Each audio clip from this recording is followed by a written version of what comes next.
Hello learners, Bengali chemistry YouTube চ্যানেলে আবার স্বাগত।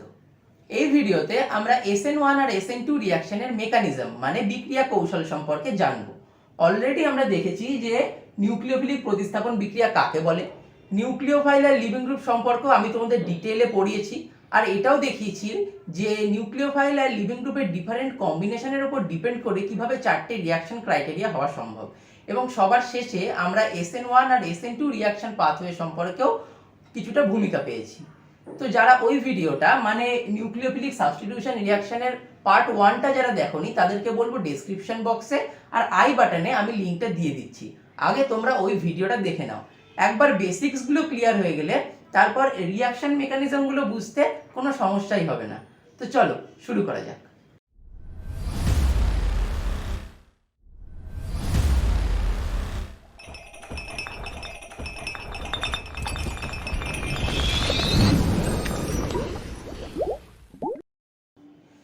প্রথমে আমরা SN1 রিঅ্যাকশনের মেকানিজমটা চেক আউট করি। ওকে, তো আমাদের SN1 রিঅ্যাকশনের ক্ষেত্রে আমি একটা এক্সাম্পল দিয়ে বুঝিয়েছি যে মেকানিজমটা কীরকম হবে। তো SN1 রিঅ্যাকশনটা আমার একটা 2 স্টেপ রিঅ্যাকশন, যেখানে স্টেপ 1-এ কি হয়, স্টেপ 1-এ দেখো এখানে আমি কি করেছি, টারশিয়ারি বিউটাইল ব্রোমাইড আমরা নিয়েছি। এবার তোমরা বলবে যে কেন এত বড় একটা কম্পাউন্ড, কেন আমরা তো সিম্পল এখানে এইচ করে CH3Br মানে মিথাইল ব্রোমাইড নিয়ে শুরু করতে পারতাম। তো সেটার অ্যান্সার তোমরা নিজে থেকেই কিছুক্ষণ পরে দিতে পারবে, দেখাচ্ছি। তো আমরা টারশিয়ারি বিউটাইল ব্রোমাইড নিয়ে আমরা শুরু করেছি। তো এই জিনিসটার SN1 রিঅ্যাকশন করলে কি হতে পারে, প্রথমে আমরা কি দেখতে পাচ্ছি যে এখানে যেহেতু একটা লিভিং গ্রুপ প্রেজেন্ট রয়েছে এবং সেটা যেহেতু ইলেকট্রোনেগেটিভ, ওই জন্য এটা সিবিআর যে বন্ডটা আছে, সিবিআর বন্ডের যে ইলেকট্রন জোড় সেটাকে এই নিজের দিকে টেনে নেবে, যার ফলে বিআর মাইনাস হয়ে যাবে। আর এই কার্বন সমেত এই বাকি পার্টটা কি হয়ে গেল, প্লাস চার্জ, যেখানে এই প্লাস চার্জটা থাকবে এই কার্বনের উপর, তার কারণ এই কার্বনের সঙ্গে যুক্ত বন্ডটা নিয়ে নিয়েছে, তো এখানে প্লাস চার্জ হয়ে গেল। তো তার ফলে আমরা এখানে কি পেলাম, টারশিয়ারি বিউটাইল কার্বোক্যাটায়ন। কার্বোক্যাটায়ন বলতে কার্বনের মাথায় যেহেতু প্লাস চার্জ, ওই জন্য আমরা এটাকে বলছি কার্বোক্যাটায়ন। তো আমি দেখো এখানে লিখেছি যে এটা স্টেবল কার্বোক্যাটায়ন। এবার কথা হচ্ছে কেন কেন এটা স্টেবল কার্বোক্যাটায়ন। যারা তোমরা ইলেকট্রনিক এফেক্টস পড়েছো তারা জানো যে এই মিথাইল গ্রুপগুলোর কি আছে, এই মিথাইল গ্রুপগুলোর প্লাস আই এফেক্ট রয়েছে, যার ফলে এরা কি করবে, যার ফলে এরা ইলেকট্রন ঠেলবে এই কার্বোক্যাটায়নটার দিকে। কোনো একটা কার্বনের মাথায় যদি ইলেকট্রনের ডেফিসিয়েন্সি থাকে, তাকে যদি আমরা ইলেকট্রন দিই, তার মানে কি, তার মানে সেই জিনিসটা স্টেবল হচ্ছে, ওই জন্য আমরা লিখেছি এটা স্টেবল। অ্যাজ ওয়েল অ্যাজ এটা কিন্তু এই যে কার্বনগুলো আছে এগুলো যেহেতু আলফা কার্বন, কার্বোক্যাটায়নের পাশের কার্বন, ওই জন্য এর যে হাইড্রোজেনগুলো থাকবে, এই যে 3 তিরিক্ষে 9টা হাইড্রোজেন, এই হাইড্রোজেনগুলো কিন্তু হাইপার কনজুগেশন করতে পারবে। সুতরাং হাইপার কনজুগেশনের থ্রু দিয়েও আমার এই কার্বোক্যাটায়নটা স্টেবল হবে। তো এখানে আমরা লিখে দিচ্ছি যে আমার এই কার্বোক্যাটায়নটা কিভাবে স্টেবল, প্লাস আই ইফেক্ট, আবার আমার হাইপার কনজুগেশন দিয়েও স্টেবল, হাইপার কনজুগেশন দিয়েও আমার জিনিসটা স্টেবল হচ্ছে। এবার তোমরা বলো যে আমরা যদি এখানে মিথাইল ব্রোমাইড নিয়ে যদি শুরু করতাম, তাহলে কি আমার এই কেসটা হতো, তাহলে আমরা কি কার্বোক্যাটায়ন পেতাম, তাহলে আমরা এই মিথাইলগুলোর জায়গায় যদি আমার হাইড্রোজেন থাকতো, আমরা তাহলে দেখো CH3+ এটা পেতাম। এবার এটা কি একটা স্টেবল কার্বোক্যাটায়ন, এটা একটা কার্বোক্যাটায়ন অবশ্যই, কিন্তু এটা কি স্টেবল হবে, এটা স্টেবল হবে না, তার কারণ এখানে না পাবে প্লাস আই এর সুবিধা, না পাবে হাইপার কনজুগেশনের সুবিধা, ওই জন্য SN1-এ আমরা CH3Br কনসিডার করি।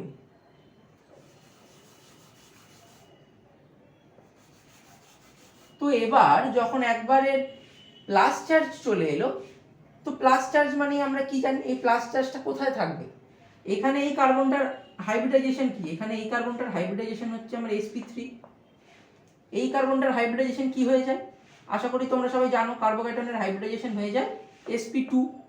তো এবার কথা হচ্ছে এই যে একটা পি অরবিটাল যে কমে গেল, এই পি অরবিটালটা কোথায় গেল, এই পি অরবিটালটা কোথাও যায়নি, এই পি অরবিটালই কার্বনেই আছে।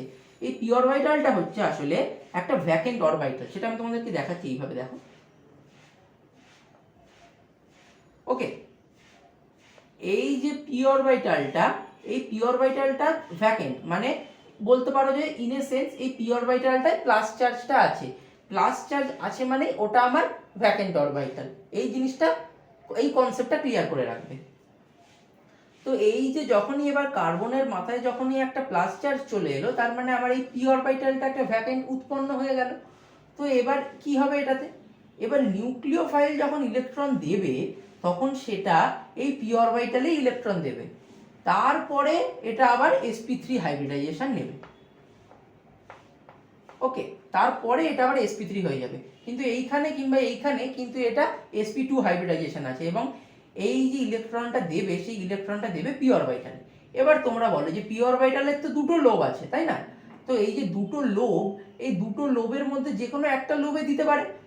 তো আইদার এই ইলেকট্রনটা ওপর থেকে দিতে পারে, মানে নিউক্লিওফাইলটা এই ওপর থেকে এসে ইলেকট্রন দিতে পারে, অথবা এই নিউক্লিওফাইলটা নিচ থেকে এসে ইলেকট্রন দিতে পারে।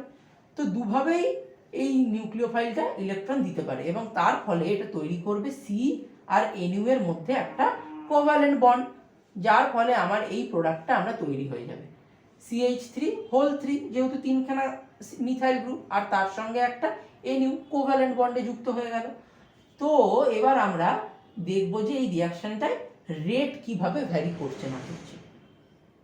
তো দেখো, প্রথমে আমরা যেটা দেখতে পাচ্ছি এখানে লেখা আছে যে RDS, তার মানে হচ্ছে এই যে প্রথমে যেখানে আমার এই যে টারশিয়ারি বিউটাইল ব্রোমাইড থেকে যে আমার টারশিয়ারি বিউটাইল কার্বোক্যাটায়ন তৈরি হচ্ছে, সেই স্টেপটা হচ্ছে আমার রেট ডিটারমাইনিং স্টেপ, মানে সেই স্টেপটা হচ্ছে আমার স্লো স্টেপ। নেক্সট স্টেপটা যেখানে আমার নিউক্লিওফাইলটা অ্যাডিশন হয়েছে, সেই স্টেপটাকে আমরা বলছি ফার্স্ট স্টেপ, মানে এই স্টেপটা খুব তাড়াতাড়ি হয়ে যায়। এবার তোমাদেরকে আমি কিছুক্ষণ আগেই বলেছি যে SN1 এর ক্ষেত্রে কি হয়, SN1 এর ক্ষেত্রে আমার ইউনিমলিকুলার কেন হয়, তার কারণ আমার RDS এ আমার একখানা অণু ইনভলভ। এবার দেখো, এটা যেহেতু আমার RDS, সেই জন্য আমার RDS এ শুধুমাত্র এই অণুটা যেহেতু ইনভলভ, ওই জন্য আমরা এটাকে বলছি SN1। ক্লিয়ার হয়ে গেল? এবার একটা জিনিস যেটা বুঝতে হবে সেটা হচ্ছে রেট অফ দ্য রিয়াকশন, বা যেটাকে আমরা বলে থাকি বিক্রিয়া হার।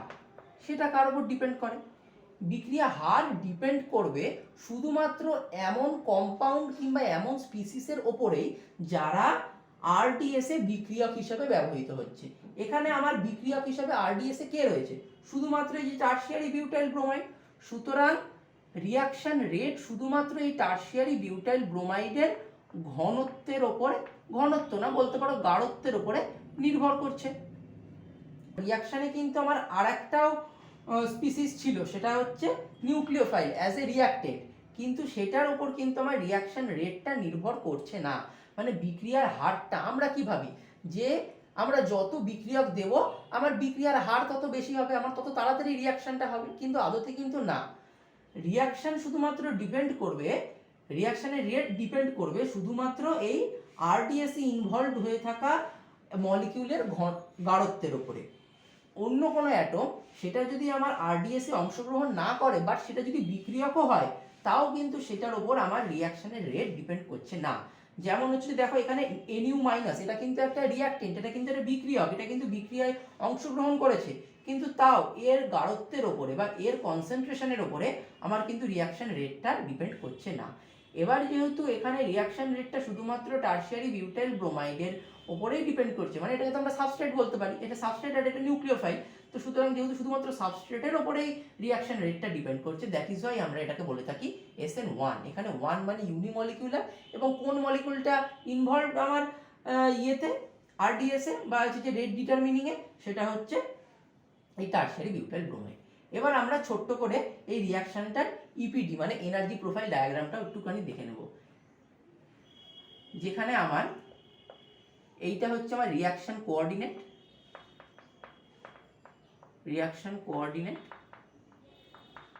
আর এইটা হচ্ছে আমার ডেল্টা E বা ডেল্টা G বলতে পারো, মধ্যে কথা এটা হচ্ছে আমার এনার্জি ডিফারেন্স। তো আমি যখন একটা রিয়াক্টেন্ট নিয়ে শুরু করছি, তো ধরে নিচ্ছি আমি রিয়াক্টেন্টে এরকম জায়গায় আছে, আর প্রোডাক্টটা আমার এরকম আছে। প্রোডাক্টটা আমরা জানি সবসময় স্টেবল হবে। স্টেবল যদি কোনো একটা প্রোডাক্ট হয়ে যায়, তার মানে সেটার এনার্জি কি কমে যাবে। একটা জিনিসের এনার্জি যত কম হবে তার মানে সেটা তত স্টেবল হবে, একটা জিনিসের এনার্জি যত হাই হবে তার মানে সেটা তত আনস্টেবল হবে। তো এবার আমাদের এখানে কি হচ্ছে, এখানে আমাদের ফার্স্ট স্টেপটা কি হচ্ছে, প্রথম স্টেপে আমাদের RDS হচ্ছে মানে কি স্লো স্টেপ। এবার একটা জিনিস যদি স্লো স্টেপ হয় তার মানে কি, তার মানে সেই বিক্রিয়াটা করতে আমার অনেক বেশি এনার্জি আমাকে দিতে হচ্ছে, তার কারণ ওটা নিজে থেকে হতে চাইছে না। এবার স্লো স্টেপ হওয়ার পর আমরা কি পাচ্ছি, কার্বোক্যাটায়ন। কার্বোক্যাটায়ন আমার পজিটিভলি চার্জ। এবার তোমরা দেখো প্রোডাক্ট আমার নিউট্রাল, রিয়াক্টেন্টও আমার নিউট্রাল, শুধু মাঝখানে যে কার্বোক্যাটায়নটা আছে যেটা ইন্টারমিডিয়েট, তো সেইটা হচ্ছে আমার চার্জড। সুতরাং চার্জড কোনো একটা জিনিসের তো স্টেবিলিটি নিউট্রালের থেকে সবসময় কম হবে স্টেবিলিটি, সুতরাং এর এনার্জি তার মানে কি হবে, বেশি হবে। এর এনার্জি যদি বেশি হয়, ধরে নিচ্ছি এর এনার্জি দুজনের থেকে বেশি হবে, ধরে নিচ্ছি আমি এখানে। সেকেন্ড স্টেপটা কি হচ্ছে, সেকেন্ড স্টেপটা আমার নিউক্লিওফাইলটা এসে অ্যাটাক করছে যে কোনো দিক থেকে এই কার্বোক্যাটায়নটাকে। তো সেকেন্ড স্টেপটা যেহেতু ফাস্ট, ওই জন্য এটাতে আমাদের বেশি এনার্জি দিতে হচ্ছে না, একটুখানি এনার্জি দিলেই এটা প্রোডাক্টে রূপান্তরিত হয়ে যাচ্ছে। তো এইটা হচ্ছে আমার ইন্টারমিডিয়েট, মানে হচ্ছে এটা আমার কার্বোক্যাটায়ন। এইটা হচ্ছে আমার রিয়াক্টেন্ট, যেটা হচ্ছে আমার এখানে টারশিয়ারি বিউটাইল ব্রোমাইড। আর এইটা হচ্ছে আমার প্রোডাক্ট। ওকে, এই যে এগুলোকে আমরা বলে থাকি ট্রানজিশন স্টেট। এটা TS1 ট্রানজিশন স্টেট 1, এটা হচ্ছে ট্রানজিশন স্টেট 2।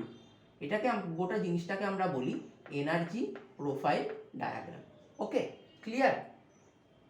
তো SN1 রিয়াকশনের মেকানিজম আলোচনা করার পর এবার আমরা দেখব SN2 রিয়াকশনের মেকানিজম।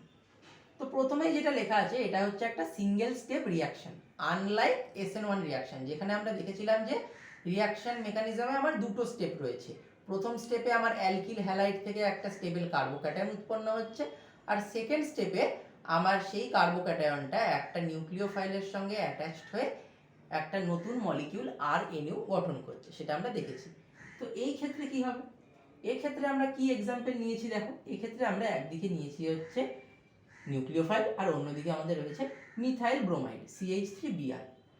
তো এই যে CBr বন্ডটা CH3Br এ, এটার যে ইলেকট্রন জোড় সেটা কি সম্পূর্ণভাবে মাঝামাঝি থাকে? থাকে না। তার কারণ হচ্ছে আমার ব্রোমিনের যেহেতু ইলেকট্রোনেগেটিভিটি বেশি, ওই জন্য এই সিগমা বন্ডের যে ইলেকট্রন সেটাকে নিজের দিকে টানবে। তো যার ফলে এর মাথায় একটা ডেল মাইনাস চার্জ আসবে, আর এর মাথায় একটা পার্শিয়াল পজিটিভ ডেল প্লাস আসবে। কিন্তু কখনোই একে এরকমভাবে ছেড়ে চলে যাচ্ছে না। কেন যাচ্ছে না?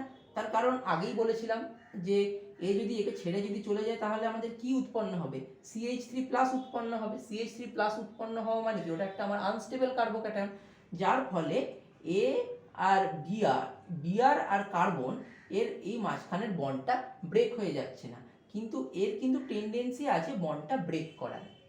এবার যখনই আমরা রিয়াকশন মিডিয়ামে একটা নিউক্লিওফাইল দিচ্ছি, তখনই এই বিআরটা দেখছে যে এবার তাহলে বেরোনো যেতে পারে। তার কারণ যদি বেরিয়ে যায় তাহলে এই নিউক্লিওফাইলটা এর ইলেকট্রনটাকে দেবে এই কার্বনটাতে, তো যার ফলে এই কার্বনটার আর কোনো সমস্যা হবে না। তো কি করছে, আস্তে আস্তে করে বেরোচ্ছে এই ইলেকট্রনটাকে নিয়ে, এই যে সিগমা বন্ডের যে ইলেকট্রন আছে এই ইলেকট্রনটা নিয়ে আস্তে আস্তে বেরোচ্ছে, আর সাইমালটেনিয়াসলি একটু বেরোচ্ছে, আর কি করছে, এই নিউক্লিওফাইলটা ধীরে ধীরে ধীরে ধীরে নিজের যে মাইনাস চার্জ কিংবা লোন পেয়ারের যে ইলেকট্রনস, তো সেটাকে এই কার্বনে দিতে থাকছে। কি করছে, ব্যাক সাইড থেকে দেখো এখানে অ্যাটাক করছে। এই নিউক্লিওফিলিক সাবস্টিটিউশন রিয়াকশনের যে SN2 তে একটা ইম্পর্টেন্ট পয়েন্ট হচ্ছে যে এখানে back side attack by the nucleophile হয়। Okay, back side attack by NU, সেটা হতে পারে NU মাইনাস বা হতে পারে NU লোন পেয়ার। তো এবার কি হচ্ছে দেখো, তো এই যে বন্ডটা এখানে একটা ফরমেশন হচ্ছে, সাইমালটেনিয়াসলি এখানে একটা বন্ড ব্রেকিং স্টার্ট হয়েছে। তো যার ফলে এটা এরকম একটা ট্রানজিশন স্টেটের থ্রু দিয়ে যাবে, যেখানে আমার এই কার্বনটা হচ্ছে sp2 হাইব্রিডাইজড। এইখানে আমার কার্বনটা কি ছিল, এইখানে আমার কার্বনটা ছিল কিন্তু sp3 হাইব্রিডাইজেশন। আবার প্রোডাক্টে আমার কার্বনের হাইব্রিডাইজেশন কি, sp3 হাইব্রিডাইজেশন। কিন্তু মাঝখানে যেহেতু একে এই তিনটে হাইড্রোজেনের সঙ্গে তো বন্ড রাখতেই হচ্ছে, অ্যাট দ্য সেম টাইম একে এই ব্রোমিন আর এই নিউক্লিওফাইলের সঙ্গেও বন্ড করে রাখতে হচ্ছে। তার এবার আমরা জানি যে কার্বনের তো একসঙ্গে 5টা বন্ড হতে পারে না, ওই জন্য কার্বনটা কি করছে, কার্বনটা নিজে sp2 হাইব্রিডাইজড হয়ে যাচ্ছে, আর দুদিকে দুটো স্পিসিসের সঙ্গে সমানভাবে বন্ড করে আছে। এদিকে পার্শিয়াল বন্ড মেকিং হচ্ছে, এদিকে পার্শিয়াল বন্ড ব্রেকিং চলছে। এটাও একটা পার্শিয়াল বন্ড, এটাও একটা পার্শিয়াল বন্ড, সুতরাং এই দুদিকে পার্শিয়াল বন্ড দুটো বানিয়ে রেখেছে এবং ধীরে ধীরে ধীরে ধীরে অ্যাজ দ্য রিয়াকশন প্রোগ্রেসেস এই বন্ডটা একদম কমপ্লিটলি ভেঙে যাবে আর এই বন্ডটা NU আর কার্বনের মধ্যে বন্ডটা কমপ্লিটলি তৈরি হয়ে যাবে, যেটা আমরা এখানে দেখতে পাচ্ছি। এই যে এখানে যে ব্যাপারটা হচ্ছে এটা তোমাদেরকে মলিকুলার অরবিটাল ডায়াগ্রাম দিয়ে বোঝালে তোমরা আরো ক্লিয়ারলি বুঝতে পারবে। আমি শিওর নই এটা তোমরা ধরতে পারবে কিনা, তবে চেষ্টা করে দেখো। তো মলিকুলার অ্যাপ্রোচটা আমি একদম ইজিলি বোঝাবো। তো আমরা কি জানি যে নিউক্লিওফাইল নিজের মাইনাস চার্জ অথবা তার যে লোন পেয়ার আছে সেটা দেবে এই কার্বনটাকে। এবার সেটা কোথায় আছে? এই মাইনাস চার্জ বা এই যে লোন পেয়ারটা নিউট্রাল নিউক্লিওফাইলের ক্ষেত্রে সেটা কোথায় থাকবে? সেটা থাকবে হোমোতে। হোমো মানে কি? হোমো মানে হচ্ছে হাইয়েস্ট অকুপাইড মলিকুলার অরবিটাল। এই নিউক্লিওফাইলের ক্ষেত্রে সবচেয়ে হাই এনার্জির মলিকুলার অরবিটালে কে থাকবে? এই মাইনাস চার্জটা থাকবে অথবা ওই লোন পেয়ারটা থাকবে নিউট্রাল নিউক্লিওফাইলের ক্ষেত্রে। সুতরাং এই যে ইলেকট্রন জোড়টা, এই ইলেকট্রন জোড়টা এবারে ডোনেট করবে। কাকে ডোনেট করবে?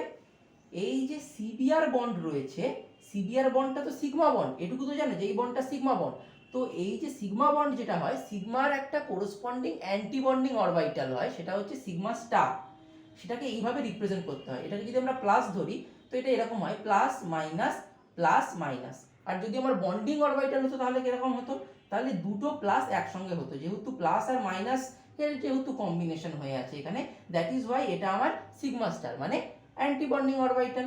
তো এবার এখানে কি হচ্ছে, আমার কোনো একটা বন্ড যখন ফরমেশন হয় তার কারণ হচ্ছে আমার সিগমা অরবিটালে ইলেকট্রন থাকে আর সিগমা স্টারটা আমার ভ্যাকেন্ট থাকে। এবার এই নিউক্লিওফাইল এর নিজস্ব ইলেকট্রন মানে এক্সট্রা ইলেকট্রন যেটা আছে সেটা যদি এই সিগমা স্টারে দিয়ে দেয় তাহলে কি হবে? সিগমা স্টারে যদি কোনো একটা বন্ডের আমার ইলেকট্রন যেতে থাকে তার মানে সেই বন্ডটা তত উইক হয়ে যাবে এবং সেই বন্ডটা ক্রমশ ভাঙতে থাকবে। আমার সেটাই উদ্দেশ্য যে বিআর বন্ডটাকে ক্রমশ ভাঙা এবং আলটিমেটলি আমি বিআর বন্ডটাকে ভেঙে আমি বিআর মাইনাস হিসেবে বার করে দেবো। তো এ ঠিক কাজই করছে। এ কি করছে? নিজের যে এক্সট্রা ইলেকট্রন সেটা এই সিগমা স্টারটাই ডোনেট করছে। এই সিগমা স্টারটা হচ্ছে কি? এই সিগমা স্টারটা হচ্ছে এই মিথাইল ব্রোমাইডের লুমো মানে লোয়েস্ট আনঅকুপাইড মলিকুলার অরবিটাল। সবচেয়ে কম যেটা আনঅকুপাইড মানে যেটা ভ্যাকেন্ট অরবিটাল আছে এটার, সেটা হচ্ছে সিগমা স্টার। সুতরাং এর ঠিক কাজই করছে, এই সিগমা স্টার ইলেকট্রন দিচ্ছে। তো এর ফলে কি হচ্ছে? এর ফলে এই বন্ডটা এবার আস্তে আস্তে উইক হয়ে যাচ্ছে, তার কারণ সিগমা স্টার ইলেকট্রন যেহেতু ঢুকছে। এরপরে আমরা গ্র্যাজুয়ালি দেখতে পাচ্ছি কি? আমরা গ্র্যাজুয়ালি দেখতে পাচ্ছি যে কিন্তু এখানে sp3 ছিল, কিন্তু ধীরে ধীরে ধীরে ধীরে বন্ড ফরমেশনের ফলে এখানে একটা sp2 হাইব্রিডাইজেশনের কার্বন অ্যাটম তৈরি হয়েছে, যেখানে এই তিনটে হাইড্রোজেনের সঙ্গে তো ভালো করে বন্ড আছে, এই বন্ডগুলো তো আমার অক্ষত আছে। আবার একে নিউক্লিওফাইল আর ব্রোমিনের সঙ্গে একসঙ্গে বন্ড করতে হবে। সেটা সে কিভাবে করবে? এ যদি sp2 হাইব্রিডাইজড হয়ে যায় তাহলে আমরা কি জানি sp2 হাইব্রিডাইজডে আমার একটা p অরবিটাল আসে। এবার এই একটা p অরবিটাল যে পেলো এর একটা দিকের সঙ্গে এই ব্রোমিনের সঙ্গে ইন্টারঅ্যাকশন করবে আর অন্য আর একটা দিকের সঙ্গে এই নিউক্লিওফাইলের সঙ্গে ইন্টারঅ্যাকশন করবে। তাহলে এ 5টা ইন্টারঅ্যাকশন সে একসঙ্গে করতে পারবে। এ কিন্তু ব্রোমিনটাকে ছেড়ে দিয়ে শুধু নিউক্লিওফাইলের সঙ্গে একা ইন্টারঅ্যাকশন করতে পারবে না, তার কারণ এর ওই স্টেবিলিটিটা নেই। আমরা যেটা SN1 এর ক্ষেত্রে দেখেছিলাম যে ব্রোমিনটাকে আগে ছেড়ে দিল তারপরে এটা নিউক্লিওফাইলের সঙ্গে আরামসে রিয়াকশন করছে, কিন্তু এখানে সেটা সম্ভব নয়। একে দুজনের সঙ্গে একই সঙ্গে থাকতে হবে এবং এ যত ইলেকট্রন দেবে এ তত ইলেকট্রন নিয়ে বেরিয়ে যাচ্ছে। তাই জন্য দেখো আমার NU এর এখানে কি ছিল? আমার মাইনাস চার্জ ছিল, এখানেও দেখিয়েছি। এবার এখানে কি হচ্ছে জিনিসটা? এখানে জিনিসটা কিন্তু মাইনাস চার্জ কিন্তু এখানে আর ফুললি নেই। এখানে এই মাইনাস চার্জটা এখানে যত আস্তে আস্তে দিচ্ছে তত এর নেগেটিভ চার্জের ডেন্সিটি কমছে, যার ফলে এর আগে ফুল নেগেটিভ ছিল এখন সেটা কমে কমে গিয়ে দাঁড়িয়েছে পার্শিয়াল নেগেটিভ। আর এই একই সঙ্গে এই বিআরটা কি করছে? এই বিআরটা এই যে সিগমা বন্ড সিবিআর বন্ডের যে ইলেকট্রনটা সেটা এই নিজের দিকে আরো বেশি বেশি করে নিচ্ছে, যার ফলে এটার যে ডেল মাইনাসটা সেটা আরো আস্তে আস্তে বাড়ছে এবং by the end of the reaction আমার সেটা একদম মাইনাস হয়ে যাচ্ছে এবং কমপ্লিট মাইনাস হিসাবে আমার বিআরটা বেরিয়ে যাচ্ছে। আর নিউক্লিওফাইলের ওপরে যে মাইনাস চার্জটা ছিল সেটা by the end of the reaction vanish করে যাচ্ছে এবং আমার নিউক্লিওফাইলটা কার্বনের সঙ্গে একটা স্টেবল কোভালেন্ট বন্ড বানাচ্ছে। এখানেও আমরা সেটাই একই জিনিস দেখছি যে শেষে কি হচ্ছে? শেষে আমার এই নিউক্লিওফাইলটা এই কার্বনের সঙ্গে একটা বন্ড বানিয়েছে। এবার একটা জিনিস যেটা লক্ষ্য করার সেটা হচ্ছে এই যে ইলেকট্রনটা তো সিগমা স্টারে দিল, কিন্তু আমরা কি দেখছি রিয়াকশনের শেষে আমার এই সিগমা বন্ডটাই আর থাকছে না। সিগমা বন্ডটাই যদি আর না থাকে তাহলে তো আর সেই করেসপন্ডিং সিগমা স্টারও থাকছে না। তাহলে এবার প্রশ্ন হলো যে এই যে হোমো থেকে যে ইলেকট্রনটা যেটা গেল সিগমা স্টারে, সেই ইলেকট্রনটা কোথায় গেল? সেই ইলেকট্রনটা কোথাওই যায়নি। সেই ইলেকট্রনটা কি করেছে, এই যে এনইউ মানে নিউক্লিওফাইল আর কার্বনের মধ্যে তো একটা সিগমা বন্ড ফর্মেশন হয়েছে, সেটা সেই সিগমা অরবিটালে রয়েছে। ক্লিয়ার হয়ে গেল গোটা ব্যাপারটা? এবার আমরা এই SN2 রিয়াকশনের একটা ইপিডি মানে এনার্জি প্রোফাইল ডায়াগ্রাম দেখে নেব কুইকলি। যেখানে আমরা জানি যে আমার এদিকে কি থাকে, এদিকে আমার থাকে রিয়াকশন কোঅর্ডিনেট, আর এদিকে আমার কি থাকে, এদিকে আমার থাকে এনার্জি ডিফারেন্স বা ফ্রি এনার্জি ডিফারেন্স। তো আমরা কি জানি যে আমার রিয়াক্টেন্টের থেকে প্রোডাক্টের এনার্জি সবসময় কম হবে, তার কারণ প্রোডাক্ট তো আমার স্টেবল হচ্ছে, তবেই না সে রিয়াকশন করবে, আদারওয়াইজ সে কেন রিয়াকশন করতে যাবে। এটা যেহেতু সিঙ্গেল স্টেপ, মাঝখানে কোনো ইন্টারমিডিয়েট আসবে না, কিন্তু আমরা কি জানি মাঝখানে একটা ট্রানজিশন স্টেট অবশ্যই আসবে। সো এই ট্রানজিশন স্টেটটা হচ্ছে এরকম ভাবে আমরা দেখাচ্ছি। তো এইখানে এইটা হচ্ছে আমার রিয়াক্টেন্ট, এইটা হচ্ছে আমার প্রোডাক্ট, আর এইটা হচ্ছে আমার ট্রানজিশন স্টেট। এটা যেহেতু একটা সিঙ্গেল স্টেপ রিয়াকশন, ওই জন্য এখানে একটাই ট্রানজিশন স্টেটের থ্রু দিয়ে আমরা প্রোডাক্টে চলে গেলাম। আর ট্রানজিশন স্টেটের স্ট্রাকচার কোনটা? ট্রানজিশন স্টেটটা দেখতে এরকম কিংবা এইরকম হবে, যেখানে আমার কার্বনটা পেন্টাভ্যালেন্ট হবে। আর এটার যেহেতু কোনো রিয়েল এক্সিস্টেন্স নেই, ওই জন্য দেখো আমরা এটাকে থার্ড ব্র্যাকেটের মধ্যে রেখে আমরা এটাকে একটা হ্যাশ ড্যাগার সাইন দিয়ে বুঝিয়েছি এখানেও আর মলিকুলার অরবিটাল ডায়াগ্রামে। আর একটা পয়েন্ট যেটা খুবই ইম্পর্টেন্ট, যেটা আমার SN2 কে SN1 এর থেকে আলাদা করে, সেটা হচ্ছে এইটা যে দেখো এই রিয়াকশনটা আমার যেহেতু সিঙ্গেল স্টেপ রিয়াকশন, আমার একটা স্টেপেই নিউক্লিওফাইল আর সাবস্ট্রেট থেকে প্রোডাক্ট তৈরি হয়ে গেছে। সুতরাং এই স্টেপটাই আমার একমাত্র স্টেপ। এই স্টেপটাকে তাহলে আমি কি বলতে পারি? এই স্টেপটাকে তাহলে আমি বলতে পারি আমার রেট ডিটারমিনিং স্টেপ, মানে এটাই আমার RDS। আর RDS এ আমার যে কটা বিক্রিয়ক অণু থাকবে সেটাই আমার বিক্রিয়ার মলিকুলারিটি বা সেটাই আমার বিক্রিয়ার আণবিকতা। তো এখানে একটা নিউক্লিওফাইল আছে আর একটা সাবস্ট্রেট আছে, সুতরাং বিক্রিয়ার আণবিকতা কত হবে? 2। আর আমরা কি জানি যে রেট অফ দ্য রিয়াকশন সেই সমস্ত বিক্রিয়ক অণুগুলোর গাঢ়ত্বের উপরে নির্ভর করে যেগুলো আমার RDS ইনভলভ। তাহলে আমার RDS এ তাহলে কে কে ইনভলভ আছে? নিউক্লিওফাইল আছে আর সাবস্ট্রেট আছে। সুতরাং আমার রেট প্রপোর্শনাল হবে কার? প্রপোর্শনাল হবে আমার MEBR এর, যেহেতু এটা আমার সাবস্ট্রেট। আর কার? আর হচ্ছে নিউক্লিওফাইলের, যেহেতু আমার নিউক্লিওফাইলটা RDS এ ইনভলভ হয়ে আছে। আনলাইক SN1 যেখানে আমার কি হয়েছিল, যেখানে আমার ফার্স্ট স্টেপ যেটা আমার RDS ছিল, ওই স্টেপটাই কিন্তু আমার নিউক্লিওফাইল ইনভলভ ছিল না। নিউক্লিওফাইল ইনভলভ ছিল সেকেন্ড স্টেপে, যেটা আমার ফার্স্ট স্টেপ, যেটা আমার দ্রুত গতিতে হয়ে যাচ্ছিল। তো সেখানে যদি নিউক্লিওফাইল ইনভলভ থাকে, ওই জন্য আমরা সেটাকে আমরা রেটে কনসিডার করিনি, এবং দ্যাট ইজ ওয়াই আমার রেটটা নিউক্লিওফাইলের উপরে ডিপেন্ডও ওখানে করছিল না। কিন্তু এইখানে SN2 রিয়াকশনের ক্ষেত্রে the rate of the reaction সেটা আমার ডিপেন্ড করবে আমার সাবস্ট্রেটের গাঢ়ত্বের ওপর অ্যাজ ওয়েল অ্যাজ নিউক্লিওফাইলের গাঢ়ত্বের ওপর। নিউক্লিওফাইলের গাঢ়ত্ব যদি আমরা বাড়িয়ে দিই, তাহলে আমরা কি দেখতে পাবো যে রিয়াকশনের রেট বা রিয়াকশনের যেটা গতি সেটা বেড়ে যাচ্ছে। কতটা বেড়ে যাচ্ছে? যেহেতু দেখো এটা যেহেতু প্রপোর্শনাল, আমি যদি নিউক্লিওফাইলের গাঢ়ত্ব যদি 2 গুণ করে দিই, রেট অফ দ্য রিয়াকশন আমার 2 গুণ বেড়ে যাবে। কিন্তু একই কাজ যদি আমরা SN1 রিয়াকশনের ক্ষেত্রে করতাম, অর্থাৎ SN1 রিয়াকশনে আমরা যদি নিউক্লিওফাইলের গাঢ়ত্ব যদি 2 গুণ বাড়িয়ে দিতাম, রিয়াকশনের হারের কোনো পরিবর্তনই হতো না, rate of the reaction same থেকে যেত। তো এটা হচ্ছে SN1 আর SN2 এর একদম রিয়াকশন কাইনেটিক্সগত ডিফারেন্স। তো পুরো জিনিসটা কি ক্লিয়ার হলো? তো ভিডিওর শেষে এসে পুরো লেকচারটাকে আমরা সামারাইজ করে দিই যে আজকের ভিডিওতে আমরা কি কি দেখলাম। প্রথমে আমরা দেখলাম যে নিউক্লিওফিলিক সাবস্টিটিউশন রিয়াকশন কাকে বলে, সেখানে কি কি রিএজেন্ট ইউজ হয়। তারপরে আমরা দেখলাম যে নিউক্লিওফাইল আর লিভিং গ্রুপ কি, সেগুলোর কি কি চার্জ হতে পারে। তারপর আমরা এই সাবস্ট্রেট আর নিউক্লিওফাইলের চার্জের ওপর বেস করে কত ধরনের নিউক্লিওফিলিক সাবস্টিটিউশন রিয়াকশন পসিবল সেগুলো দেখলাম, সেটা মনে রাখার ট্রিক্স দেখলাম। তারপরে আমরা দেখলাম যে এই নিউক্লিওফিলিক সাবস্টিটিউশন রিয়াকশনটা কি কি পাথওয়ে ফলো করে হতে পারে, অর্থাৎ SN1 আর SN2। তারপরে আমরা সেই SN1 আর SN2 এর মেকানিজম দেখলাম, তাদের এনার্জি প্রোফাইল ডায়াগ্রাম সহ। তো নেক্সট ভিডিওতে আমরা কি কি দেখব? নেক্সট ভিডিওতে প্রথমে আমরা দেখব যে কোনো একটা সাবস্ট্রেট সেটা দেখে আমি কি করে বুঝবো যে এটা SN2 করবে না SN1 করবে, নাকি কোনোটাই করবে না, নাকি দুটোই করবে, অথবা দুটো সাবস্ট্রেট তাদের মধ্যে কার SN1 করার প্রবণতা বেশি, কার SN1 রিয়াকশনের রেট বেশি হবে, কার SN2 রিয়াকশনের রেট বেশি হবে, সেগুলো আমরা আলোচনা করব প্রথমে। তারপরে আমরা দেখব যে SN1 আর SN2 রিয়াকশনে স্টিরিওকেমিস্ট্রি কি হয়, মানে আমার রিয়াক্টেন্ট আর প্রোডাক্টের মধ্যে কি স্টিরিওকেমিস্ট্রির কোনো চেঞ্জ হয়, যদি হয় সেটা কি, কতটা, কিভাবে, সেগুলো আমরা চেক করব। তারপরে আমরা দেখব যে কোন ধরনের নিউক্লিওফাইলের উপস্থিতিতে কোন ধরনের সাবস্টিটিউশন রিয়াকশন প্রমোটেড হয়, মানে কি কি ধরনের নিউক্লিওফাইল হতে পারে। নিউক্লিওফাইল তো আমরা জানি যে আইদার হতে পারে নিউট্রাল অথবা হতে পারে কি চার্জ, নেগেটিভলি চার্জ। আবার অনেক ধরনের নিউক্লিওফাইল হয় যেগুলো বাল্কি, আবার অনেক ধরনের নিউক্লিওফাইল হয় যেগুলো স্মল।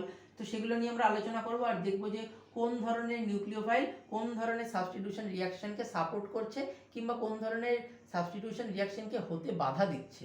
আর সবার শেষে আমরা দেখব যে এফেক্ট অফ সলভেন্ট, মানে কোন ধরনের সলভেন্টের প্রেজেন্সে কোন ধরনের সাবস্টিটিউশন রিয়াকশন ভালো হয়। তো ভিডিওর শেষের দিকে একটা কথাই বলবো যে যদি তোমাদের কোনো ভিডিও সংক্রান্ত কোনো ডাউট থেকে থাকে সেটা আমাকে কমেন্ট সেকশানে জানাও। আর লাইক শেয়ার সাবস্ক্রাইব করতে তো আমি বলি না, তোমরা জানো বাটনগুলো কোথায় আছে, বাটনগুলোর কাজ কি। তোমাদের যদি প্রয়োজন হয় তো তোমরা এমনি করে দেবে। তো চলো, দেখা হচ্ছে নেক্সট ভিডিওতে। বাই।